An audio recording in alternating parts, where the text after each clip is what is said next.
ቆይ መፈራ ነው እንዴ የሚመስለው? አዎ በደንብ አድርገሽ ነው የምትፈሪ። ለምን ተስፋ ቆርጥ? አውቃለሁ እንደዚህ ቅብጥ ያደረገች ጆከር ነው። አሁን ደግሞ ጆከር የለም። በደንብ ሳሰቃይሽ ያኔ ሳትወጪ በግድ ትናገሪያታለሽ። ቆይ ጆከር የለም።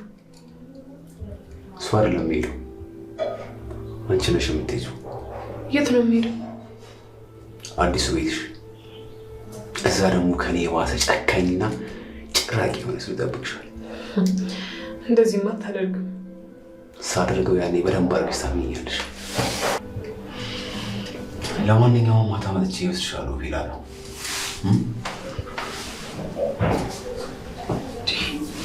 ይህ ሰውዬ ሊገለኝ ነው እንዴ? እረስቼው ደግሞ ሳልነግርሽ ያለሽን ቀን በደንብ አድርገሽ አጣጥሚያትን።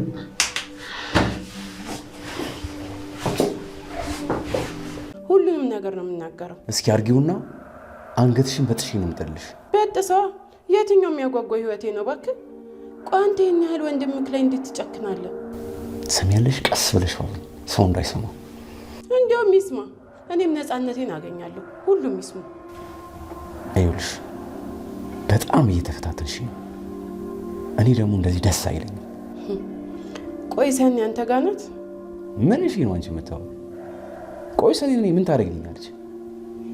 ቀሽም በእርግጠኛ ሰላም ሰላም፣ ጤና ይስጥልኝ ውድ ቤተሰቦቼ፣ እንደምን አላችሁ? በያላችሁበት ሰላማችሁ ብዝት ይበልልኝ። ለቻናሉ አዲስ ከሆናችሁ ሰብስክራይብ በማድረግ ቤተሰብ አድርጉኝ። እንዲሁም ላይክ እና ሼር በማድረግ ሀሳብ አስተያየታችሁን ኮሜንት ላይ አስቀምጡልኝ። ውድ ቤተሰቦቼ የዛሬው ቪዲዮ የጽናት ክፍል 180ኛ ነው። ኒና ስፒድ ጋር ተገናኝታ እስከ ዛሬ የደበቅኩት ራሱ ቆጭቶኛል፣ ከእንግዲህ በኋላ ምንም መደበቅ አልፈልግም፣ ሁላቸውም ይሰማሉ በማለትም እንግዲህ የስፒድን ማንነት እንደምትናገር ተናገረች። ስፒድ ይህንን ነገር ታደርጊና አንገትሽን ነው የምቆርጥልሽ አላት። እንግዲህ እሷም አንገቴን መቁረጥ ትችላለ፣ ለየትኛው ህይወቴ ነው የምሰጋው? ምን የሚያሳስበኝ ጉዳይ አለኝ? እኔ ምንም የሚያስጨንቀኝ ነገር የለኝም በማለትም እንግዲህ የተፈጠረውን ነገር አሳልፋ ለኪራ እንደምትናገር ስፒድን ተናገረችው።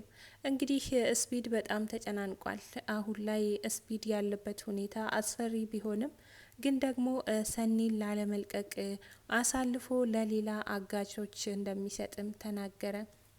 ብርቄ ወደ ከተማ ከመጣች በኋላ የነበረው ጭንቀትና ሀዘን ቀሏታል። እንግዲህ እምር ብሎባት ከተማ መስላለች። እንግዲህ ገጠር ላይ ደግሞ ባለቤቷ በዛብህና እንዲሁም የሚወዳት ተሰማ እጅጉን አጥብቆ እየፈለጓት ይገኛሉ። ነገር ግን ብርቄ ወዴት እንደተሰወረች እነሱ እስካሁንም አልደረሱባትም።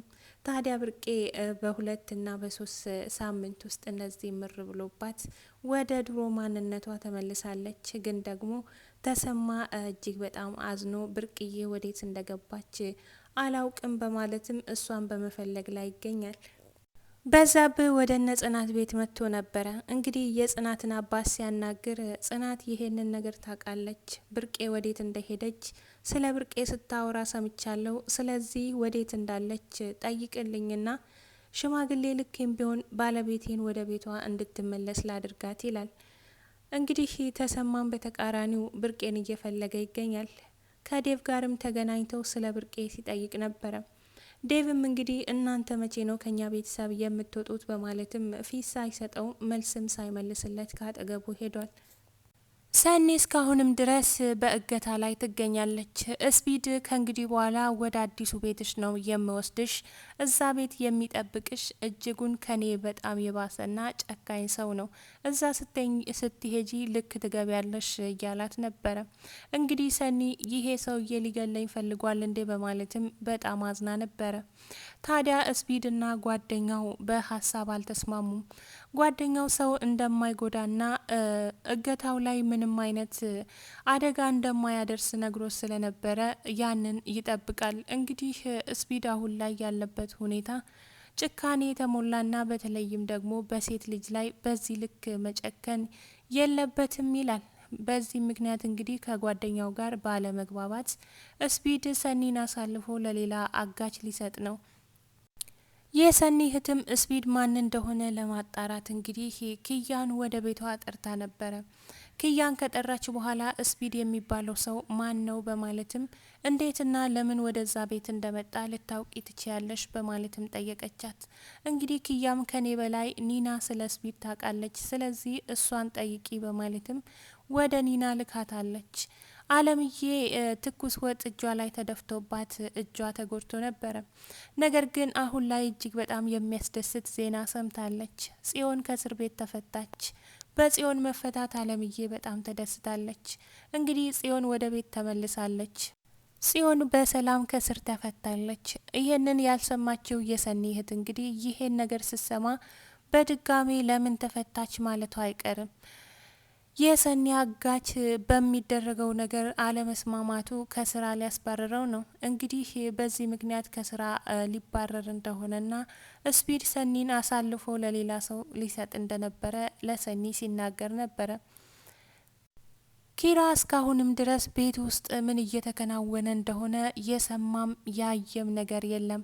ነገር ግን የስፒድ ማንነት ሲገለጥ እንግዲህ ኪራ ምን ሊያደርግ እንደሚችል አልታወቀም።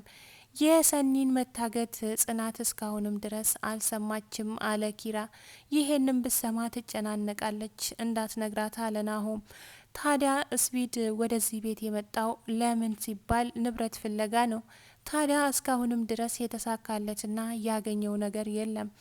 ሰኒ እንግዲህ ከመታገቷ በፊት የቤቱን ካርታ በእጇ ይዛ ነበረ።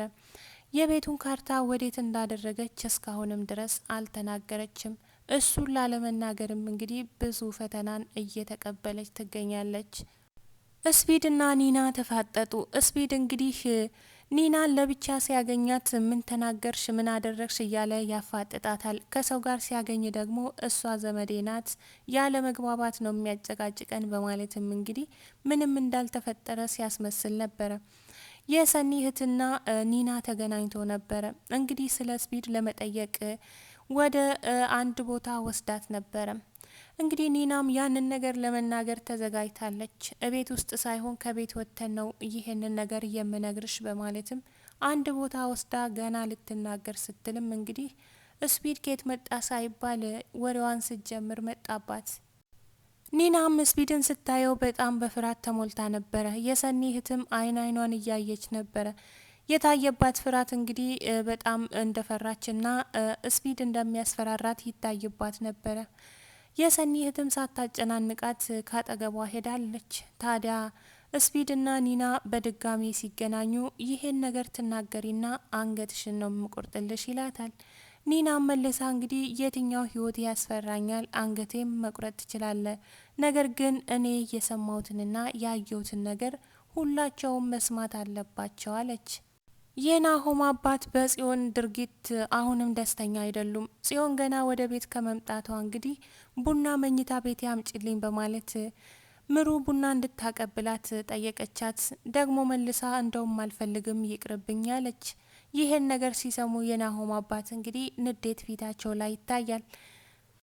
ተሰማ በብርቄ መጥፋት እየተወዛገበ ግራ ገብቶት እንግዲህ አንዴ ወደነ ጽናት ቤት ሄዶ ጽናትንም ለመጠየቅ ሙከራ አድርጎ ነበረ። ጽናትን ለማወጣጣት ብሎ እንግዲህ ብዙ ቃላቶችን ተጠቀመ። ጽናት ግን እንደዚህ በቀላሉ የምትሸወድ ልጅ አይደለችምና ለምን እንደመጣ ተናገር በማለትም እንግዲህ የብርቄን ጉዳይ ሲያነሳባት እኔ ስለ ብርቄ ምንም የማቀው ነገር የለኝም በማለትም ዘግታ ወደ ቤት ተመልሳለች።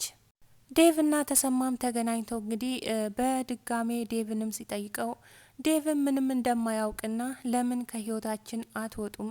እናንተ ከዚህ ቤተሰብ መቼ ነው የምትወጡት? ከዚህ በኋላ ስለምንም አናውቅም በማለትም እንግዲህ በቁጣ መልሶለት ነበረ።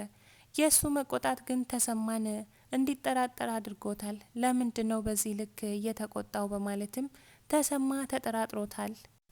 ኒናና ብርቄ ስራ ሊጀምሩ እንደሆነ ተነጋግረው ነበረ። ነገር ግን ስራውን ኪራ አልወደደውምና አልፈቀደልንም ትላለች። ኒና እንግዲህ ከብርቄ ጋር ጥሩ ጊዜ እያሳለፈች ትገኛለች። ብርቄም ከአቶ በዛብህ መከራ ወጥታ አሁን ላይ ደስተኛ ሆናለች። ነገር ግን ባለቤቷ በጣም ተጨናንቆ ወዳለችበት ላግኛትና ሄጄ በሽማግሌ ወደ ቤቷ ልመልሳት ትዳሬ ውስጥ ካለሷ ምንም ማድረግ አልችልም በማለትም እንግዲህ ወደ እነ ጽናት ቤት መጥቶም ይቅርታ ሊጠይቃት እንደሚፈልግና ካለችበት በሽማግሌ ወደ ቤቷ እንድትመለስ ማድረግ እንደሚፈልግ ተናገረ። የጽናት አባትም ስለዚህ ጉዳይ ጽናት ታውቂያለሽ እንዴ በማለትም ጠየቋት። ጽናት ግን ስለዚህ ጉዳይ እንደማታውቅ ተናገረች። ነገር ግን ስታወሪ ተሰምተሻልና ስለ ብርቄ መጥፋት የምታውቂው ነገር ካለ ንገሪኝ በማለትም አባቷ ጠየቋት። እሷ ግን አላውቅም አለች። ምሩ እስካሁንም ድረስ የሰኒ አለመገኘት በጣም አሳስቦኛል፣ የጽዮን መታሰርም ያለምዬ መታመም ሁሉም ነገር ከብዶኛል አለች።